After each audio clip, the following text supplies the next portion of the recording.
Welcome back friends, this is current affairs funda.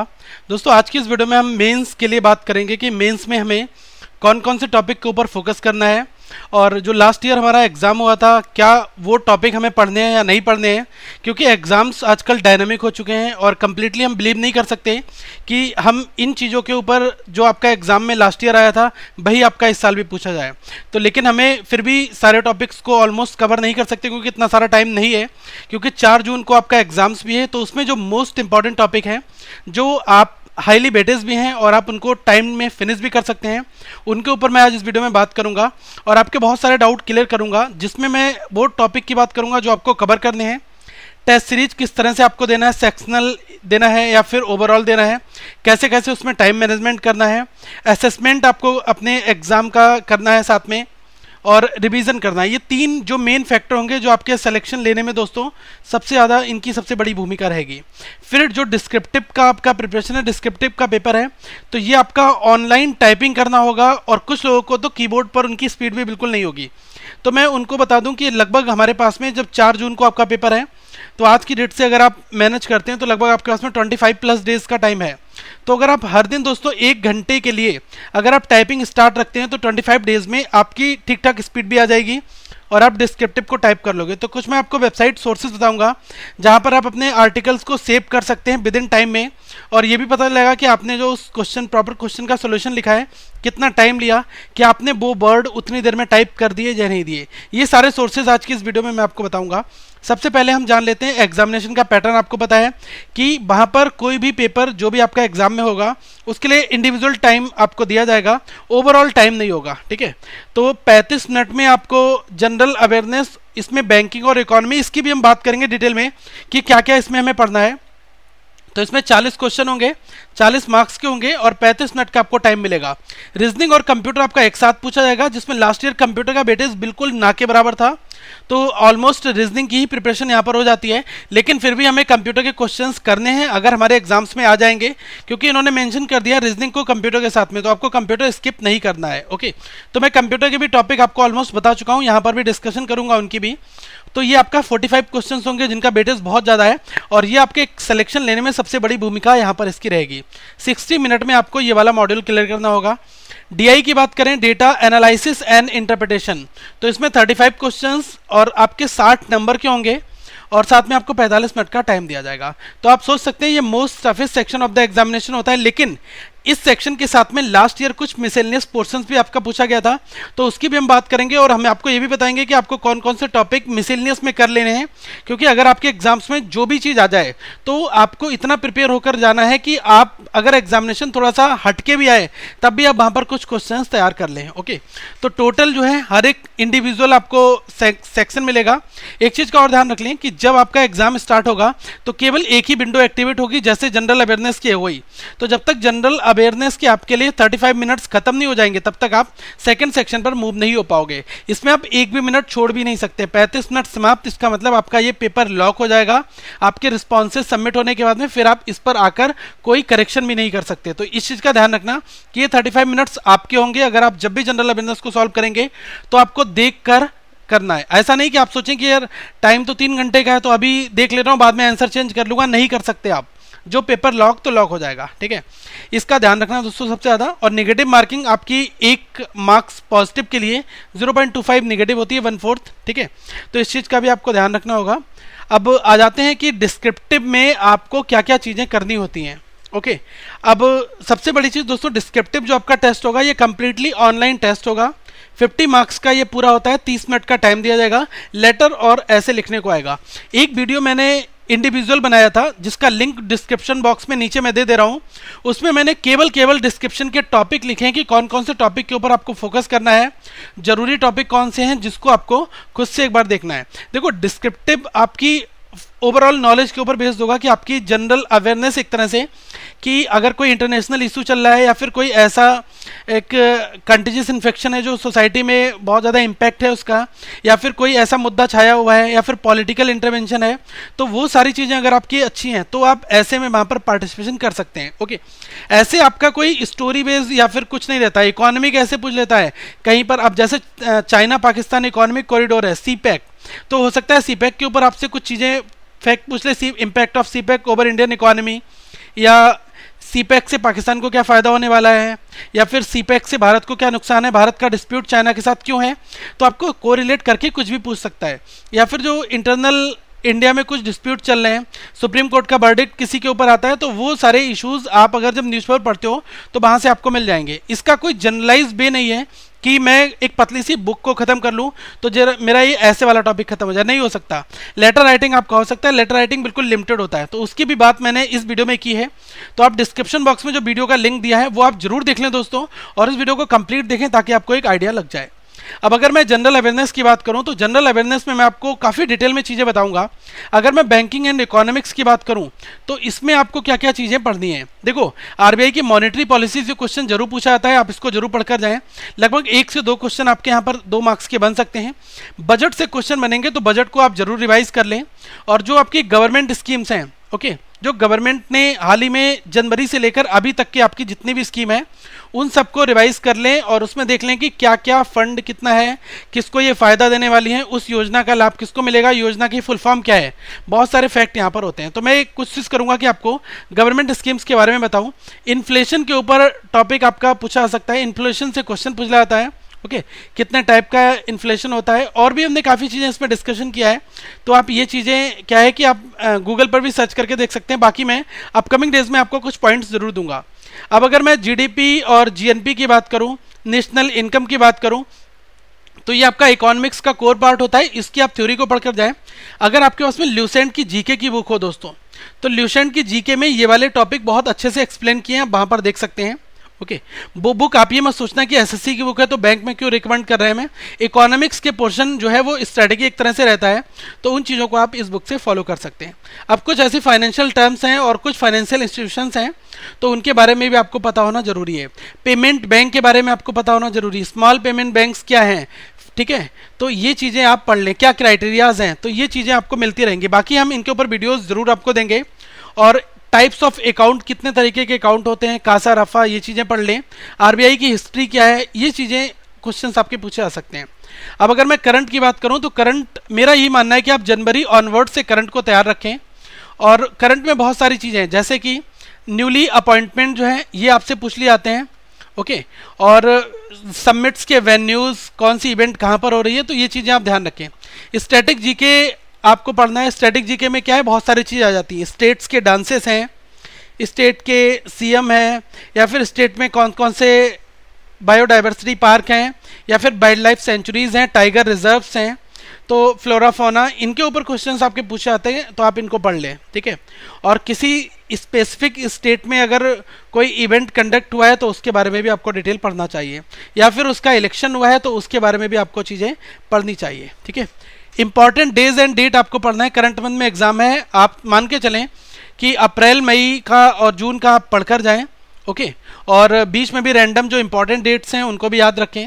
Currency capital आप उनको याद रखें जो आपके भारत देश में विजिट करके भी हाल ही में गए हैं, या फिर मोदी जी ने वहाँ पर यात्रा की, तो जनवरी से लेकर अभी तक की सारी आप क्या करें, एक बार थोरली रीड कर लें, कैटेगरी बना लें कि डॉलर किसकी है, रुपया किसका है, ओके, और यूरो किसका है। तो ये जो 3 चीज़ें जरूरी है, यूरो जोन, डॉलर जोन और रुपया, ये 3 एशियन कंट्रीज़ की करेंसी क्या है, ब्रिक्स नेशंस की करेंसी क्या है, वो आपका बहुत बड़ा इम्पैक्ट पड़ता है, ओके। और डेथ पर्सनालिटीज़ के बारे में आपको पढ़ना है कि जो अभी हाल ही में इमिनेंट पर्सन्स हैं, जो अभी हाल ही में नहीं रहे, तो उनके बारे में आपको पता होना चाहिए, ओके। और बाकी इंटरनेशनल इशूज़ क्या हैं, नेशनल इशू क्या है, इनके बारे में भी आपको पता होना जरूरी भी है, ठीक है। अभी आपने देखा होगा केमिकल वेपन्स अटैक हुआ था सीरिया में, और जो रसिया का इशू है, रसिया इसको सपोर्ट करता है सीरिया को, और यूएस ने अभी क्या इम्पैक्ट हुआ, ये सब चीज़ें आपको जब डेली न्यूज़पेपर आप पढ़ते रहोगे तो आपको वहाँ पर इंटरनेशनल अफेयर्स पता चलता रहेगा। बुक्स के राइटर्स बहुत ज़रूरी है कि जनवरी से लेकर अभी तक की जो भी बुक्स हाल ही में लॉन्च हुई हैं या फिर उनके राइटर आपको पता होने जरूरी है, ठीक है। और सीएम गवर्नर, जिन स्टेट में इलेक्शन हुआ है उनके सीएम और गवर्नर, ये आप पता कर लें कि उस स्टेट की कैपिटल क्या है, उसके चीफ मिनिस्टर कौन है, उसके गवर्नर कौन है, कौन सी पॉलिटिकल पार्टी का वहाँ पर वो है, तो ये चीज़ें आप पढ़ लें एक बार, ठीक है। और कैबिनेट मिनिस्टर्स जो मोदी जी की गवर्नमेंट है इनमें पढ़ लें। कभी आपसे पेट्रोलियम मिनिस्ट्री के बारे में पूछा जाता है, गंगा रिजर्वेशन मंत्रालय किसके अंडर में आता है, ट्रांसपोर्ट मिनिस्टर कौन है, ठीक है, एचआरडी मिनिस्टर, टेक्सटाइल मिनिस्टर, तो ये सब नाम आप गूगल पर सर्च करेंगे या फिर आप पीआईबी जो प्राइम मिनिस्टर वेबसाइट है उस पर जाकर भी आपको ये डिटेल मिल जाएगी। स्पोर्ट्स में बात करूं तो cricket, hockey, football, badminton, tennis, इनके वेन्यूज़ ये आपको पता होने चाहिए। अब जैसे क्रिकेट का वर्ल्ड कप 2019 का पर कहाँ होना है, इंग्लैंड में, 2023 का कहाँ पर होना है, इंडिया में, तो ये चीज़ें आपको पता होनी जरूरी है, तो इनके ऊपर आप थोड़ा अपना ध्यान दें। ओके, अब अगर दोस्तों इंग्लिश की मैं बात करूं तो इंग्लिश में क्या है कि कुछ लोग कहेंगे नया पैटर्न आ जाता है, कुछ कहेंगे पुराना ही पूछ लिया आता है, तो कुछ नया पुराना कुछ नहीं होता है। अगर वहां पर आपको अंडरस्टैंडिंग अप्रोच बनानी है, अगर आपसे 2 रीडिंग कंप्रेंशन पूछे जा रहे हैं तो आपको ध्यान रखना है कि आप पहले क्वेश्चंस को पढ़ लें, फिर एक बार पैसेज की ओर नजर मारें थोरली, तो वहां पर कहीं कहीं पर आपको आंसर मैच करने स्टार्ट हो जाएंगे। और वहां पर सिनोनिम्स एंटोनिम्स उसके अंदर पूछे आते हैं, तो आप वहां पर भी अटेम्प्ट करें, क्योंकि और जो बोल्ड वाली सेशंस होते हैं उनको भी बनाएं। कभी कभी क्या होता है आपसे डबल और सिंगल फिलर्स पूछ लिए आते हैं, एक बड़ा सा पैसेज काइंड ऑफ दिया होता है उसमें आपसे फिलर्स पूछ लिए आते हैं, तो आप इसको तैयार रखें, ठीक है। ये बेसिक अंडरस्टैंडिंग अप्रोच के ऊपर है कि आपकी वोकैब कितनी स्ट्रांग है, तभी आप ये वाले सेशन दे सकते हैं। दोस्तों कोई मैथमेटिकली फॉर्मूला नहीं होता है इंग्लिश के एग्जाम को क्वालिफाई करने का। बहुत सारे लोग मुझसे ये चीज़ पूछते हैं कि सर इंग्लिश को क्वालिफाई कैसे किया जाए, इंग्लिश की कट ऑफ आप बस बता दीजिए, कट ऑफ कैसे निकालें। भाई मैं आपको ऑलरेडी बता चुका हूँ कि अगर आप डेली न्यूज़पेपर पढ़ रहे हैं तो आपकी क्या है, स्पीकिंग स्किल्स, रीडिंग स्किल्स, ठीक है, और अंडरस्टैंडिंग, ये 2 से 3 चीज़ें मजबूत हो रही हैं। वोकैब का फॉर्मेशन आप अच्छी तरीके से कर सकते हैं, सिनोनिम्स पढ़ रहे हैं, एंटोनिम्स पढ़ रहे हैं, और जब आपकी रीडिंग स्पीड अच्छी हो जाएगी तो आप ऑटोमेटिकली आरसी को तो अटेम्प्ट कर सकते हैं। तो ये सारी चीज़ें आपके न्यूज़पेपर से आ जाती हैं, तो न्यूज़पेपर लाइफ में बहुत ज़रूरी है और आप इंग्लिश न्यूज़पेपर को ही फॉलो करें। और ये मैं आपको बता चुका हूँ कि द हिंदू का न्यूज़पेपर बढ़िया होता है, इंडियन एक्सप्रेस को फॉलो कर लें, ठीक है, और इकोनॉमिक्स टाइम्स वगैरह आप बिजनेस आर्टिकल्स वहाँ से पढ़ सकते हैं, तो ये चीज़ें भी आपको मिलती रहेंगी। बाकी करंट अफेयर्स फंडा.com वेबसाइट पर रेगुलर आप विजिट करें, और यहाँ पर आपको जो आर्टिकल दिए होते हैं, ठीक है, जो डेली टुडे में एक आर्टिकल हम डिकोड करते हैं द हिंदू का एडिटोरियल, तो उसको पढ़ने से आपको ये पता चलेगा कि देश दुनिया में क्या हो रहा है। एक आर्टिकल आप मन में अगर डेली पढ़ते हैं तो 30 दिन में 30 आर्टिकल आपके हो जाते हैं। 30 आर्टिकल आप मेरी तरफ से पढ़ रहे हैं, अगर आप अपने एफर्ट्स लगाएंगे तो एक आर्टिकल आप अपने एंड से पढ़ें तो आपने एक मंथ में 60 आर्टिकल्स पढ़े। 60 आर्टिकल्स पढ़ने का मतलब है कि 60 नए इशूज़ के बारे में आपका ध्यान केंद्रित हुआ, तो ये आपका जनरल अवेयरनेस, आपका डिस्क्रिप्टिव राइटिंग, आपकी वोकैब, सब चीज़ को डील करता है। और कभी भी जब भी आप न्यूज़पेपर को पढ़ें तो आप अपने हाथ में डिक्शनरी जरूर रखें, मोबाइल डिक्शनरी यूज़ करें, और उस वर्ड का मीनिंग नोट करके जरूर रखें, क्योंकि यार ये काम आप ही कर सकते हो। इस काम को अगर मैं कह दूं कि कोई ऐसा फार्मूला नहीं है, अब ये मैथ तो है नहीं कि 2 नंबर का आपको एडिशन करना है कि आप आसानी से कर लो। इंग्लिश में अगर आपको पास होना है तो आपको जितना ज़्यादा टाइम आप स्पेंड करेंगे, जितने ज़्यादा पैसेज, क्लॉज टेस्ट, ये चीज़ें बनाएंगे तभी आप कर सकते हैं।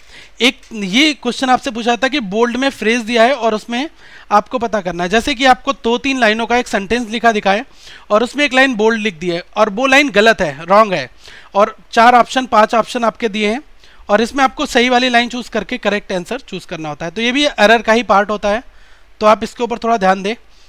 एक बार एंटोनिम्स आपके 5 नंबर के पूछे गए थे लास्ट ईयर के पेपर में, तो ये भी बेसिक वोकैब को ही रिलेट करते हैं कि कोई वर्ड दिया है, इसका एंटोनिम्स कौन सा है, तो 5 नंबर तो ये फ्री के है ना, कि अगर आप, तो मैं यही कहूँगा कि कोई भी आप बुक उठा लो, जैसे मेड इजी वोकैब की बुक आती है, ठीक है, तो वैसे खरीदो मत, इंटरनेट पर बहुत सारी आपको वोकैब मिल जाएंगी।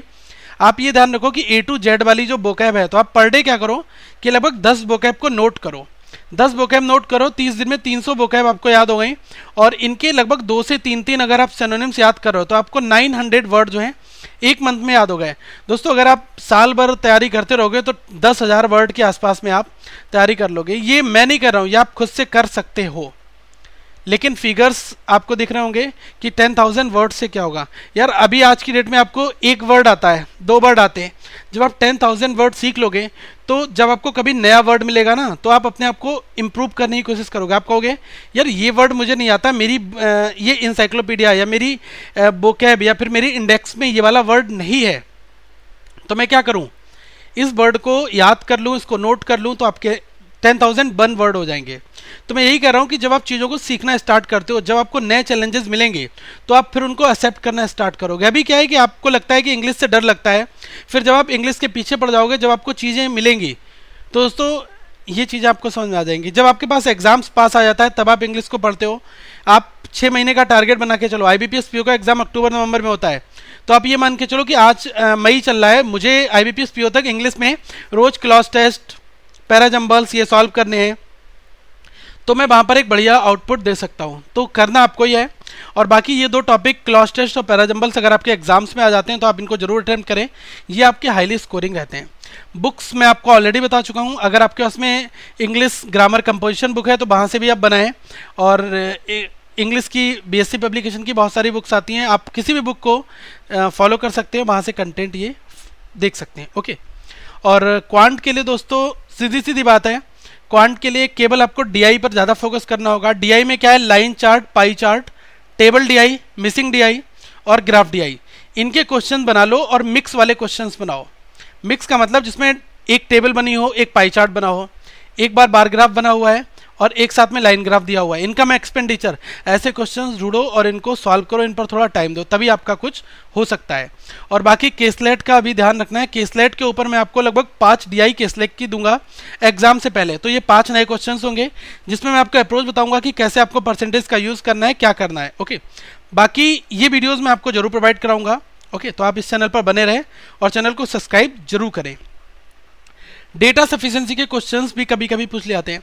एग्जामिनर बाउंड नहीं है कि आपसे वो केवल डेटा इंटरप्रिटेशन ही पूछेगा, वो किसी भी फॉर्मेट में आपसे पूछ सकता है। डेटा सफिशिएंसी अगर 5 नंबर का लास्ट ईयर पूछा गया था, क्वाड्रेटिक इक्वेशन 5 नंबर का लास्ट ईयर पूछा गया था, तो आपको इनके ऊपर दोस्तों फोकस रखना पड़ेगा। लास्ट ईयर तो आपके प्रोबेबिलिटी के 3 क्वेश्चन आए थे, red white blue ball boxes वाले क्वेश्चन थे, और अरिथमेटिक में 2 क्वेश्चन पूछ लिए थे टाइम एंड बर्ग के। टाइम एंड बर्ग में क्या था, लगभग 6 लाइनों का एक कोड लिखा था, 6 लाइनों का एक स्टेटमेंट था, फिर इस पर आधारित 2 क्वेश्चन आपके बनते थे। तो ये भी एक तरह का DI का ही पोर्शन था। इस क्वेश्चन को मैं डिस्कस करूंगा। मेमोरी बेस्ड क्वेश्चंस हमें जैसे ही मिलता है, और प्रोबेबिलिटी के क्वेश्चंस, इन दोनों को एक कंप्लीट सेट में डिस्कस कर देंगे। क्वाड्रेटिक जो आ चुके हैं क्वेश्चंस और जो आ सकते हैं उनकी हम बात करेंगे। डेटा सफिशिएंसी के क्वेश्चंस दोस्तों आपके सारे टॉपिक कंप्लीट होने चाहिए। जैसे कि आप कभी टाइम स्पीड डिस्टेंस पर डेटा सफिशिएंसी पूछ लेता है, कभी आपका SI/CI पर पूछ लेगा।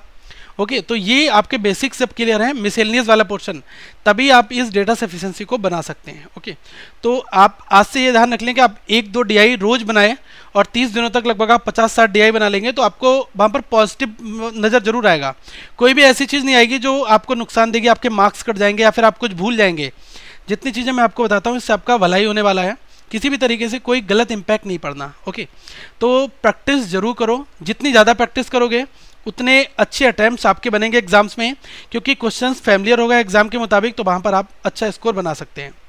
अब अगर मैं रीजनिंग और कंप्यूटर की दोस्तों बात करूं, तो रीजनिंग में केवल सबसे बड़ा जो फोकस क्या है कि पजल और सिटिंग अरेंजमेंट का आपका है।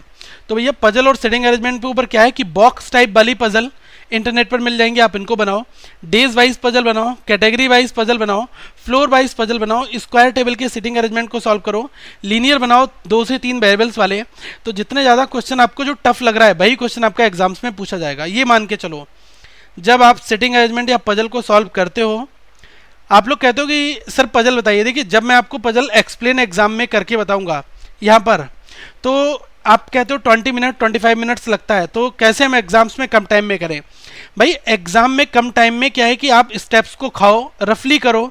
अगर आपको चीज़ें मुझे सिखानी है तो उसमें मुझे टाइम देना पड़ेगा। ओके, अब अगर जब आपको एग्जाम में वो चीज़ सॉल्व करनी है, तो क्या है कि आप जितनी ज़्यादा घर पे प्रैक्टिस करो, जितनी रफ पेजेस भरोगे, तो उतना आप एग्जाम में अपने टाइम को रिड्यूस कर लोगे। तो इनके ऊपर आप प्रैक्टिस रखो। बाकी इनपुट आउटपुट डबल शिफ्टिंग वाला आएगा, तो आप इसके क्वेश्चंस को बनाओ जितने ज़्यादा बना सको। इनइक्वालिटी कोडेड की लास्ट ईयर 5 मार्क्स की पूछी थी, तो कोडेड के क्वेश्चंस बनाओ, स्टेटमेंट वाले क्वेश्चंस बना लो। नंबर कोडिंग के क्वेश्चन 5 नंबर के पूछे आते हैं, आप इन पर भी अपना फोकस रखें और इनको बनाओ। इसमें क्या होता है कि एक आपको 2 ये दिया होता है कॉलम, तो इधर आपका क्या है नंबर लिखा हुआ है, इधर क्या है इनका सिंबल लिखा हुआ है, और 3 इंस्ट्रक्शंस दिए, ठीक है, और तीनों इंस्ट्रक्शंस को फॉलो करने। अगर यहाँ पर इवन नंबर मिल जाए तो फर्स्ट और लास्ट को रिप्लेस कर दो उनके कोड को, अगर आपको ऑड मिल जाए तो सेकंड को स्वैप कर दो, ऐसे इंस्ट्रक्शंस होते हैं। तो आप इस तरह के क्वेश्चंस को सॉल्व करो। अगर मुझे ऐसे क्वेश्चंस मिलते हैं तो मैं ज़रूर आपको और सॉल्व करूंगा। बाकी कोडिंग डिकोडिंग के सेक्शन में जाकर आप नंबर कोडिंग देख लो। नए पैटर्न की कोडिंग डिकोडिंग के ऊपर फोकस थोड़ा रखो, क्योंकि मैंने बहुत सारे सेट कराए हैं, आप इनको देख लो, आपको आइडिया लग जाएगा। एग्जाम में नया पैटर्न का कोडिंग डिकोडिंग आएगा तो उसमें ये चीज़ रहेगी कि जैसे लिखा है कोई भी कोड, कि हेयर मैन गो, तो अगर इसको कोई लिखा हुआ है स्पेशल कोड में तो एक बार इन्होंने एक स्पेशल सिंबल लगा दिया, फिर डिजिट लगा दी और फिर इन्होंने हैश लगा दिया, ठीक है। तो इस तरह से आप देख सकते हैं कि यार इन्होंने एक सिंबल यूज़ किया है, एक सिंबल, एक अल्फ़ाबेट यूज़ करा है और एक आपका नंबर यूज़ करा है। तो तीन चीज़ों के कॉम्बिनेशन में वही नया पैटर्न वहाँ पर बन जाता है, क्योंकि पहले ये क्वेश्चन आपके पूछे नहीं जाते थे। लॉजिकल रीजनिंग में 10 मार्क्स का आपका आता है सेटिंग, ये स्टेटमेंट, एजम्पशन, इन्फ्रेंस, आर्ग्यूमेंट, ठीक है। तो इनके ऊपर भी आप थोड़ा फोकस करें। और बाकी डेटा सफिशिएंसी के क्वेश्चंस भी, लास्ट ईयर एक डीएफडी क्वेश्चन आपसे पूछ लिया था, पिक्चोरियल रिप्रेजेंटेशन था एक इन्फॉर्मेशन का, और उसमें क्या है वो क्वेश्चन मैं आपसे डिस्कस करूंगा। थोड़ा नया क्वेश्चन है, यहाँ पर मैं आपको बता नहीं सकता। डीएफडी का मतलब होता है डेटा फ्लो डायग्राम। कोई भी एक ऑर्गेनाइजेशन है, तो जैसे सपोज करो कि कोई एक ईआरपी सिस्टम है और वहाँ पर क्या है कि एक कैंडिडेट होगा, एम्प्लॉय होगा, उसका आईडी पासवर्ड होगा, एम्प्लॉय कैसे लॉगिन करता है, कैसे सिस्टम में आता है, क्या क्या उसके वर्क टाइम्स हैं। तो इनके ऊपर एक डेटा फ्लो डायग्राम का क्वेश्चन था, उसका मैं डिस्कशन बहुत ही जल्दी करूँगा, फिर मैं आपको बता दूंगा। अभी आप इस डीएफडी को छोड़ दो और बाकी कंप्यूटर के जो बेसिक आपके पीओ में क्वेश्चन पूछे आते हैं रिवाइज कर लो।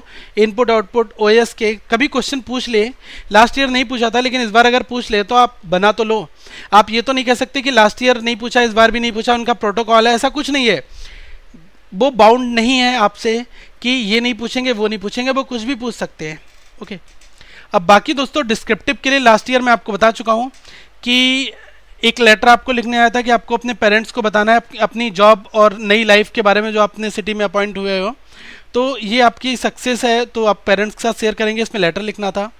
और प्रिंसिपल को आप लेटर लिखें, ओके। और पेरेंट्स इन चिल्ड्रन एजुकेशन, इसके बारे में बताना है आपको। और एक लेटर आपको लिखना है एडिटर के लिए, न्यूज़ एडिटर के लिए, और उसको सेल्फ़ी के बारे में, ये सब चीज़ें ऐसी पूछ ली आते हैं आपको, मैंने अबाउट द सेल्फ़ी, तो इस पर आपको लिखने को आ सकता है। तो यही मैं कह रहा हूँ कि आप एक फॉर्मेट याद रख लें। बाकी वीडियोस आपको मिल जाएंगी जो मैंने लास्ट ईयर भी बनाई थी, वो भी दोस्तों यही कहते हैं कि आपका स्टैंडर्ड पैटर्न वही रहता है, ओके। बाकी आपको कंटेंट अपने ऐड करने होते हैं, कंटेंट जितने धांसू होंगे उतने अच्छे वहाँ पर आपको मार्क्स मिलेंगे। ऐसे में लास्ट ईयर में देखो पोकेमॉन के ऊपर पूछ लिया था, और अगर एम्प्लॉय की सैलरी हाइक हो जाती है तो इसका इकोनॉमी पर क्या इम्पैक्ट पड़ता है, इस पर पूछ लिया। हिस्ट्री भारत की, उसका क्या इंपॉर्टेंस है, ओके। और 300 वर्ड में आपको क्या लिखना है, ऐसे लिखना है, और लेटर जो है 150 वर्ड में लिखना है। अब आ जाती है बात कि कहाँ से हम इन चीज़ों को करें। तो एक वेबसाइट मैं आपको बता रहा हूँ, 10 फास्ट फिंगर्स, ये आप जाओ गूगल पर टाइप करो, .com करके एक वेबसाइट आपको मिल जाएगी। आप यहाँ पर जाकर अपनी लैंग्वेज सेलेक्ट कर लो और इंग्लिश में क्या करो, आप टाइप करना स्टार्ट कर दो, ओके। तो इससे क्या है कि आपकी एक तो टाइपिंग स्पीड जो है वो भी मैच हो जाएगी। ये अल्टीमेटली वेबसाइट जो है टाइपिंग के लिए। तो इससे क्या है कि मैं चाहता हूँ कि अगर आप 1 घंटे पर डे देते हो और 30 दिन तक अगर आपने टाइपिंग की, तो इससे क्या है कि आपके वहाँ पर हाथ तेज़ी से चलेंगे और जो चीज़ आप लिखना चाह रहे हैं वो लिख लेंगे। वर्ड पर आपकी कमांड होगी, पता चले आपने कीबोर्ड पर कभी टाइपिंग नहीं करी, वहाँ पर आप एक एक लेटर दबा रहे हो, HAPPY, इस तरह से टाइप करो, वहाँ पर आपको टाइम लग जाएगा। आपका एक एक सेकेंड बहुत ज़रूरी है, और सिलेक्शन लेना है तो हर एक चीज़ में आपको महारत हासिल होनी चाहिए, तभी आपका SBI जैसी जगह सिलेक्शन हो सकता है। तो एक्सेप्टेंस यही है कि आप अपने आप को माने कि आप कहाँ पर हैं और आपको क्या क्या स्टेप्स उठाने चाहिए अपने आप को आगे लाने के लिए। इसीलिए मैं ऐसे बहुत सारे सेशंस देता रहता हूँ। मेरी वीडियोस थोड़ी सी बड़ी हो जाती हैं क्योंकि दोस्तों मैं चाहता हूँ कि आपको रियलिटी से वाकिफ़ कराऊँ, क्या रियलिटी है, ओके। तो 50 मार्क्स 30 मिनट के लिए आपको टाइम तो दोस्तों देना होगा, ओके। अब स्ट्रेटजी क्या करनी है, देखो टेस्ट सीरीज आप कोई भी जो आपने टेस्ट सीरीज परचेस की है आप उसको दो, सारी टेस्ट सीरीज अच्छी हैं, कोई भी टेस्ट सीरीज बेकार नहीं है, ओके। तो आप क्या करो, 2 तरह से टेस्ट दो। आप ये मान लो कि मेरे पास में 20 डेज हैं, तो 20 मुझे फुल लेंथ टेस्ट देने हैं। अगर आपने दोस्तों इतना कर लिया तो आपके एग्जाम्स में बहुत अच्छे नंबर आएंगे, ये मैं श्योरिटी ले सकता हूँ। लेकिन आपको 3 स्टेप फॉलो करने होंगे जो मैं बता रहा हूँ। 20 days, 20 full length test, okay. इसके बाद आपके जो 4 टॉपिक होते हैं, इस पर आप 20-20 मिनट के अगर आप पर डे टेस्ट देते हो, एक टेस्ट पर डे दे रहे हो, तो आप ये मान के चलो एक दिन में 4 टेस्ट, 20 दिन में आपने 80 सेक्शनल टेस्ट दिए, और जब आप रीजनिंग का सेक्शनल टेस्ट दोगे तो वहाँ पर आप एक क्वेश्चन कोडिंग डिकोडिंग का सॉल्व करोगे, एक इनपुट आउटपुट बनाओगे, 20 दिनों में 20 नए क्वेश्चन मिलेंगे, आपकी स्किल्स इंप्रूव होंगी। दूसरी चीज़ कि ये टेस्ट देने के बाद फिर आ जाओ इनके असेसमेंट के ऊपर। सेक्शनल ये वाला पोर्शन जो है सेक्शनल टेस्ट का है, जो आपका जैसे इंग्लिश का 30 क्वेश्चन का टेस्ट, जीके के 30 क्वेश्चन का टेस्ट, ओके, और रीजनिंग का, मैथ का, तो इसके ऊपर आपको 30-30 क्वेश्चन के आप सेट बनाओ 15 मिनट 20 मिनट के हिसाब से, जो आपकी टेस्ट सीरीज प्रोवाइड कराती हो, सेक्शनल टेस्ट हो। फिर असेसमेंट करने की बारी आए तो आप ये देखो कि करेक्ट कितने हुए और रॉन्ग कितने हुए। जो क्वेश्चन रॉन्ग हुए अब आ जाओ उसके एनालिसिस पर कि वो क्वेश्चन रॉन्ग क्यों हुआ, गलती कहाँ कर दी, या फिर जिस क्वेश्चन को आपने स्किप किया उसको स्किप क्यों किया, उसका टाइम क्या हो सकता है, उस क्वेश्चन को बनाओ।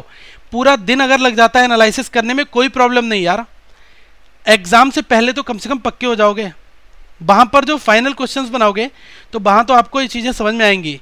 इसलिए मैं बार बार आपको बताता हूँ कि करना आपको ही है, और जो मैं तरीके बता रहा हूँ फॉलो कर लो, 100% रिजल्ट पॉजिटिव आएंगे। 20 फुल लेंथ टेस्ट का असेसमेंट करो, और असेसमेंट जब करोगे तो आप क्या करोगे, सीखोगे। जो आपने चीज़ें गलत की हैं अब वो आपसे फ्यूचर में गलतियाँ नहीं होंगी। नए क्वेश्चन जो छोड़ दिए पुराने क्वेश्चन वो उनको बनाओगे, तो जो एग्जाम्स में दोबारा वैसे क्वेश्चंस आएंगे उनको आप सीख चुके होंगे। उसके बाद दोस्तों रिवीजन का फंडा अपना डे टू डे रखो। बाकी कोई स्टडी मटेरियल फॉलो करने की जरूरत नहीं है कि आप कैट के डीआई लगा रहे हो, कैट के लॉजिकल रीजनिंग सॉल्व कर रहे हो, कोई मतलब इनका नहीं है, कोई डिपेंडेंसी नहीं है। ये बैंकिंग एग्जाम्स है। CAT is the most toughest examination of this nation. CAT का एग्जामिनेशन और बैंकिंग के एग्जामिनेशन में ज़मीन आसमान का फ़र्क होता है। लोग कहते हैं आजकल बैंकों में डीआई जो है वो कैट वाली पूछी जाती है। भाई कैट का जब आईएम का पेपर सॉल्व करोगे तो आपको खुद पता लगेगा कि कैट में किस लेवल का, वहाँ पर इंडिया के सबसे जो टॉप लेवल के ब्रेन होते हैं वो एडमिशन लेते हैं, ठीक है। माना कि एसबीआई पीओ में भी टॉप लेवल के ब्रेन ही जाते हैं, तो मैं ये बिल्कुल डिनाई करूँगा कि कैट लेवल के डीआई वहाँ पर आती हैं। वो डीआई ऐसी आती हैं कि बैंकिंग एक्सपेरेंट उनको सॉल्व कर सकता है।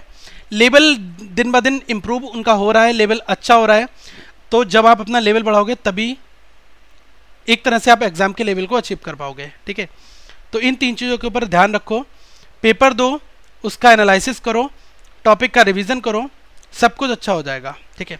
अब ये मैं आपसे आशा करता हूँ कि आज की डेट से, चलो आज तो आपका दिन निकल जाएगा, आप ये मान के चलो कि मुझे मॉर्निंग में 9 मई मॉर्निंग से स्टार्ट करना है।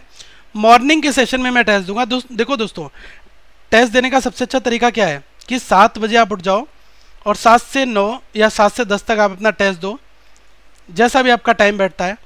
उसके बाद दिन में अपना थोड़ा पढ़ाई करो, फिर एनालिसिस कर लो और चीज़ों को टारगेट बनाकर करो। कुछ लोग कहते हैं कि मैं पढ़ नहीं पाता हूँ, मुझसे साथ प्रॉब्लम आती है, तो इसके ऊपर भी मैं डिस्कशन करूँगा कि भाई क्या इसका, कैसे इसको रिड्यूस किया जाए, या फिर क्या तरीका है सही तरीके से टाइम को अपने डिवोट करने का, ठीक है।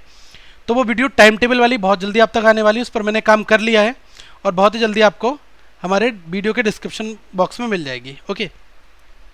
तो friends, all the best for your examination, mains exam के लिए। और कट ऑफ की बिल्कुल टेंशन मत लो कि कट ऑफ क्या आएगी, पेपर में अटैम्प्ट कितने करने हैं। अटैम्प्ट आपको पेपर में उतने करने हैं जितना आपको आता हो। पेपर में टाइम बहुत है, मार्क्स भी बहुत ज़्यादा हैं। अब आप जितना पेपर आपको आता है उतना अटैम्प्ट करें, एक्यूरेसी का बहुत ज़्यादा ध्यान दें, आपके मार्क्स अच्छे आएंगे। अभी मैं ये नहीं कहूँगा आपसे कि आप 80 to 100 के बीच में अटैम्प्ट कर लें, बिल्कुल गलत बात है। अगर पेपर बहुत आसान आएगा तो आप 150 बनाकर आओ ना, अगर पेपर बहुत टिपिकल आएगा तो आप 50 से 80 बनाकर आओ ना। ये तो डिपेंड करता है ना कि पेपर का नेचर कैसा है। तो अभी से माइंड सेट मत करो कि मुझे इतने क्वेश्चंस बनाने हैं, और एक बुक को फॉलो करो। जिस बुक को आप फॉलो कर रहे हो, मल्टीपल बुक्स को मत परचेस कर लो कि आपने इंग्लिश की 10 बुक ले ली है और आप एक अक्षर नहीं पढ़ रहे हो उसमें से, तो ये तो आपका ही नुकसान हो रहा है। और आप एक बुक ले रहे हो, उसको दिन में 2 बार 1 बार पढ़ते जा रहे हो, तो आपका नॉलेज बढ़ रहा है वहाँ पर, ठीक है। तो इन चीज़ों पर आप ध्यान रखो, और बाकी इस वेबसाइट को करंटली विजिट करते रहो। डेली टू डे लाइफ में आपको बहुत सारी नई चीज़ें मिलेंगी। अगली वीडियो में मैं आपसे मिलूंगा, तब तक आप यहाँ पर लोगों पर क्लिक करके चैनल को सब्सक्राइब कर लें। आज का सेशन बहुत लंबा हो गया, इसके लिए दोस्तों माफ़ी, लेकिन आपको बहुत सारी चीज़ें समझ में आई होंगी और काफ़ी कुछ चीज़ें मैं आपको आगे देता भी रहूँगा। तो अगली वीडियो में मैं आपसे मिलूँगा, तब तक के लिए धन्यवाद। Have a good day.